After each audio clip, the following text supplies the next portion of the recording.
कदम 10वां, हमने आत्म परीक्षण लेना जारी रखा और जब हम गलत थे तुरंत कबूल किया। 10वां कदम हमें वर्तमान के विनाश से मुक्त करता है। अगर हम अपने दोषों के बारे में जागरूक नहीं रहेंगे तो यह दोष हमें ऐसी स्थिति में डाल देंगे जिसमें से हम क्लीन नहीं निकल पाएंगे। तो यार वो 10वां कदम ना बेसिकली यही कह रहा है, आत्म परीक्षण, वो इन्वेंट्री मेरे को अपनी लेनी है और जहाँ भी मुझे दिखता है कि यार मेरे को गलत हो गई मुझे तुरंत कबूल करना है ना, क्योंकि अभी 1 से लेकर 9 तक यार मैं एक बात हम समझ चुके हैं कि मैं एक भारी आत्मा लेके नहीं घूम सकता। मैं उन चारित्रिक दोषों पे अब एक्ट आउट नहीं कर सकता, है ना। नार्कोटिक्स एनोनिमस में सबसे पहली बात जो हम सीखते हैं वह ये है कि अगर हम नशा करेंगे तो हम खोएंगे। इसी तरह जो बातें हमें दर्द पहुंचाती हैं उन्हें अगर हम टाल सकते हैं तो उतना दर्द का अनुभव नहीं करेंगे। निरंतर आत्म परीक्षण लेने का मतलब यह है कि हम अपने आप को, अपने कार्य को, अपने दृष्टिकोण और रिश्तों को नियमित रूप से देखने की आदत बनाते हैं, है ना। तो यार ये मेरे को नियमित रूप से देखना है ना, कि मुझे अपने आप को देखना है, अपने कार्य अपने कर्मों को देखना है, अपने दृष्टिकोण यानी कि अपने नजरिए को देखना है, अपने रिश्तों को देखना है ना। हम आदत से मजबूर जीव हैं और हम अपनी पुरानी सोच और प्रतिक्रिया के बारे में कमजोर हैं। कभी कभी ऐसा लगता है कि पुराने आत्म विनाश के तरीके में चलना आसान है बजाय इसके कि हम नया और खतरनाक दिखाई देने वाला रास्ता अपनाएं। या यहाँ पे ना थोड़ा सा नया और खतरनाक दिखने वाला रास्ता बेसिकली वो जिंदगी जीने का नया तरीका है ना, जहाँ पर मैं विश्वास करता हूँ, जहाँ पर मैं ईमानदार होता हूँ, जो हमने चौथे से 9 में बात करी है। हमें अपने पुराने ढांचे में फंसने की जरूरत नहीं है। आज हमारे पास एक विकल्प है ना, यानी कि विकल्प है, हमारे पास चुनाव है। हमने पहले कदम में देखा था मैं अपनी बीमारी के लिए जिम्मेदार नहीं हूँ, मेरा दिमाग मुझे कोशिश करेगा वापस लेके जाने की, लेकिन मैं अपनी रिकवरी के लिए जिम्मेदार हूँ, है ना। मेरे पास एक उच्च शक्ति है जिससे मैंने रिश्ता दूसरे तीसरे कदम में बनाया है ना, और मैंने चौथे से 9 में जिंदगी जीने का नया तरीका पाया है ना? 10वां कदम हमें अपनी जीने की समस्याओं को सुलझाने में और वही समस्याएं दोबारा पैदा ना हो इसमें मदद करता है। क्योंकि यार हम देख रहे थे ना, ज्यादातर जो मेरी समस्याएं आई थी वो मेरे अपने अंदर से ही पैदा हुई थी। या तो मैंने जो करा वो डर में करा, या गुस्से में कर दिया, या जलन में कर दिया, या लालच में कर दिया। आज के दिन मुझे ऐसा कुछ भी करने की जरूरत नहीं। हम अपने दिन भर के कार्यों का परीक्षण करते हैं। हम में से कई लोग अपनी भावनाओं के बारे में लिखते हैं, यह बताते हुए कि हमने क्या महसूस किया और किसी भी समस्या में हमारा भाग क्या था। क्या हमने किसी को हानि पहुंचाई? क्या हमें अपनी गलतियों को कबूल करना जरूरी है? अगर हमें मुश्किल लगता है तो उनको सुलझाने की हम कोशिश करते हैं। जब यह सब बातें अधूरी रह जाती हैं तो यह सड़ने लगती हैं। यह कदम हमें पुराने पागलपन से बचा सकता है। हम अपने आप से यह पूछ सकते हैं कि क्या हम गुस्सा, खुन्नस या डर के पुराने ढांचे की तरफ खींचे जा रहे हैं? क्या हम फंसा हुआ महसूस करते हैं? क्या हम परेशान होने के लिए अपने आप को फंसा रहे हैं? क्या हम ज्यादा गुस्सैल, अकेले या थके हुए हैं? क्या हम अपने आप को कुछ ज्यादा ही गंभीरता से ले रहे हैं? क्या दूसरों के बाहरी दिखावे से हम अपने आप के अंदर से अपने हम अपने आप को अंदर से आंक रहे हैं, यानी कि लोगों की आउटसाइड से अपनी इनसाइड को कंपेयर कर रहे हैं? क्या हम किसी शारीरिक समस्या से पीड़ित हैं? इन सवालों के जवाब से हमें उस क्षण की परेशानियों को झेलने में मदद मिल सकती है।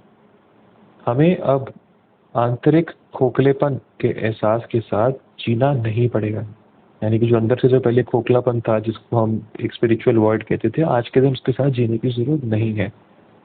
हमारी ज्यादातर प्रमुख चिंताएं और मुख्य कठिनाई झेलने में इसलिए कष्ट होता है क्योंकि हमें बिना नशे के जीने का अनुभव नहीं है। अक्सर जब हम किसी पुराने सदस्य को पूछते हैं कि क्या करना चाहिए, तब हम उसके सरल जवाब से अचंभित हो जाते हैं। 10वां कदम दबाव से राहत पाने का एक रास्ता हो सकता है। जब दिन के उतार चढ़ाव हमारे मन में ताज़े रहते हैं तब हम साथ साथ इस कदम पर काम करते हैं। हमने जो किया है उसकी सूची बनाते हैं और हमारे कर्मों को उचित ठहराने की कोशिश नहीं करते। यह दिन के आखिर में हम लिखकर कर सकते हैं। सबसे पहले हम मन को शांत करते हैं, फिर हम अपने आप को सोचने की विशेष अधिकार देते हैं। हम अपने कर्मों की प्रतिक्रियाओं की ओर और उद्देश्यों की जांच करते हैं। अक्सर हमें यह दिखाई देता है कि जो हम महसूस कर रहे हैं उससे बेहतर हमारी जीवनचर्या है। इससे हमें अपने कर्मों को जांचने का मौका मिलता है और परिस्थितियों को अधिक बिगड़ने से पहले हमें अपनी गलती को कबूल करने का मौका मिलता है। हमें अपने आप को उचित ठहराने वाली आदतों को टालना चाहिए। हम अपनी गलतियों को तुरंत कबूल करते हैं, हम उनकी सफाई नहीं देते हैं। हम इस कदम पर लगातार काम करते रहते हैं। यह एक बचाने वाली क्रिया है। इस कदम पर हम जितना ज़्यादा काम करेंगे उतना ही कम सुधरने वाले भाग की ज़रूरत पड़ेगी। यह कदम एक बड़ा औजार है जिससे हम अपने आप पर आने वाले गहरे दुख को टाल सकते हैं।